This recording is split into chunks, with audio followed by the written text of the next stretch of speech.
মানে হাতে ধরে মনে অনেক ঠান্ডা, মানে আর পাতাও কিন্তু শুকায় নাই, আসছে চীন থেকে। এটা কারণ কি ভাই? এটা পাতা শুকায় না কেন? এই কমলা আসলে চীন থেকে আসে এসি সিস্টেম গাড়িতে, যেটা আমাকে বলছিলেন। কোন দেশে কমলা এটা? চীন থেকে যাইলো। এই যে পাতা, এটা শুকাবে না কমলা? শুকায় না কেন? এই যে তাজা, একবারে তরতাজা পাতা। কেবল আজকে আনছেন তাই? 260 টাকা কেজি। এই যে পাতা ভাই, পাতা এটা শুকাইবো না কোনোদিন? জ্যান্ত পাতা। কোন দেশে কমলা এটা?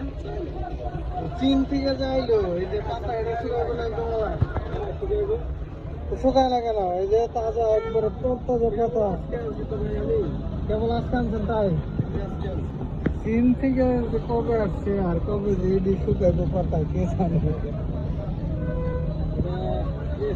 কমলা একটা বড় সিঙ্গাপুর আর ভিডিও কলে দেখাইছে, ওই চাইনিজ বড়দিনের মধ্যে এই কমলাটা মানে এই হয়, গাছ সহ ঠান্ডা, এগুলো তো অনেক ঠান্ডা লাগতেছে। তো ভাই কমলা কিন্তু ঠান্ডা। ও আচ্ছা, মানে হাতে ধরে মনে অনেক ঠান্ডা, মানে আর পাতাও কিন্তু শুকায় নাই, আসছে চীন থেকে। এটা কারণ কি ভাই? এটা পাতা প্রত্যেকটাই শুকায় না কেন?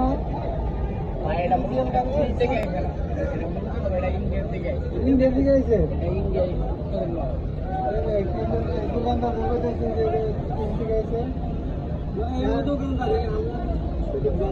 আচ্ছা আচ্ছা আচ্ছা, তাহলে যেখান থেকে আসুক, এই যে পাতা শুকাই এলো না, তোমরা এত ঠান্ডা লাগে কেন?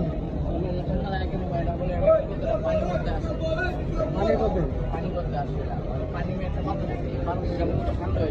ঠান্ডা হয়ে যাবে না? এই যে আসলে এইটাই জেনে নিলাম।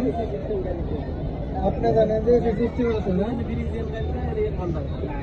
এই কমলা আসলে চীন থেকে আসে এসি সিস্টেম গাড়িতে, যেটা আমাকে বলছিলেন। কিন্তু আরেকজন বলতেছে যে ইন্ডিয়া থেকে। আপনিও কি দোকানদার না? উনিও বলতেছে যে এটা আসলে ইন্ডিয়া থেকে আসে, উনি একজন দোকানদার। তো আসলে কিভাবে আসে, কোথা থেকে আসে, ওই পাতা জিনিস তাই না, ওইটাই জানার জন্য আসলে ভিডিওটা করা। এই কমলা কেউ খেয়েছেন কিনা? কত করে কেজি জানি না এটা? 260 টাকা কেজি। তো কেউ খেয়ে থাকলে অবশ্যই জানাবেন যে কেমন লাগে। এটা তো মনে হয় অনেক মিষ্টি, তাই না? অনেক মিষ্টি।